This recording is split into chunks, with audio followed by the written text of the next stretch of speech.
Hello, this is Mark Wildman of Wildman Athletica, and today we are going to talk about why you would use a kettlebell bottoms up. First thing we should do is we should define what bottoms up is in kettlebelling.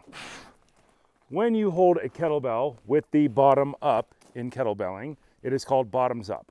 This is a whole separate family of movements in kettlebell training as opposed to our normal grip, our kettlebell grip, where our hand is pointed up, the handle is down at a 45-degree angle, and the weight is resting on the back of our arm. We are not doing a barbell wrist in kettlebelling generally ever, because the weight continually bouncing on your tendons tends to make people's wrists and elbows not endure. It tends to mess them up pretty poorly over time. So we are always harping on this good kettlebell technique, which means good catches.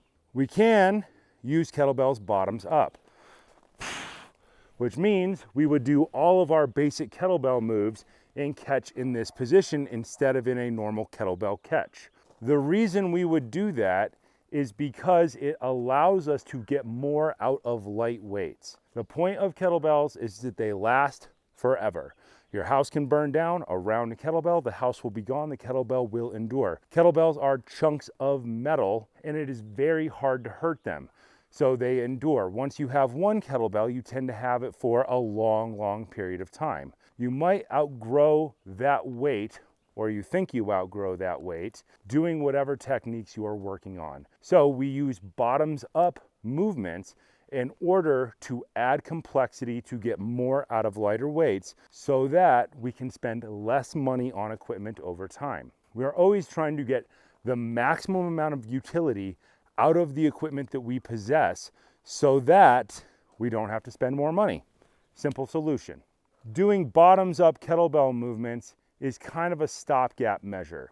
The thing that it requires you to do is to crush grip incredibly hard. The heavier the kettlebell is, the harder the crush grip required in order to get it into that position. Normally, kettlebells are heavy at the bottom when you swing the weight down and light at the top. Your hand gets to rest. Let's demonstrate that principle. The kettlebell is heavy at the bottom. You have to crush grip in order to hold on to the kettlebell at the bottom. At the top, your hand can relax. So grip tight, grip loose, grip tight, grip loose, grip tight, grip loose.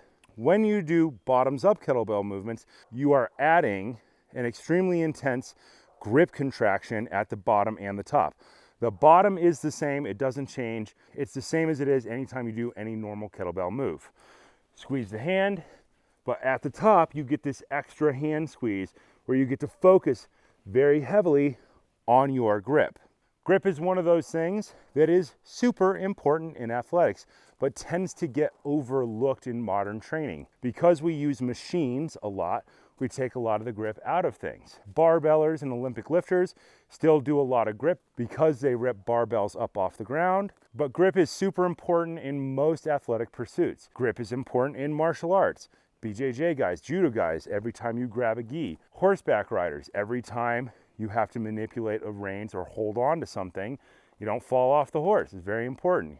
Riding dirt bikes, your grip should be loose, but be capable of being tight when it needs to be tight. Grip is something that's very overlooked in training, so we're always looking for ways to improve it because it does determine how strong we can be as an athlete. Bottoms up kettlebell training is kind of what I view as a stopgap measure. I don't do it a lot because I replace that type of training with heavy club swinging. This is our 8X club and it is set at, I don't know, maybe 25 pounds, but you're gonna see that it has the same grip cycle as bottoms up movements. With the club, we have the same grip cycling where we squeeze hard at the bottom and squeeze to get to the balance point. Squeeze your grip, squeeze your grip, squeeze your grip, squeeze your grip, squeeze your grip, squeeze your grip. Bottoms up kettlebelling is good because it allows you to get more out of light weights. If you're going to use kettlebells as intended for extremely long periods of time, 5, 10, 20 minutes, where you never put the weight down, you're probably not going to accomplish that task with a reasonable weight doing bottoms up movements. That doesn't mean they don't have their place. Their place belongs in pure strength training days if you don't have weights to go to between other weights. It's a stopgap measure, essentially. I replace bottoms up kettlebell training with heavy club training or mace training.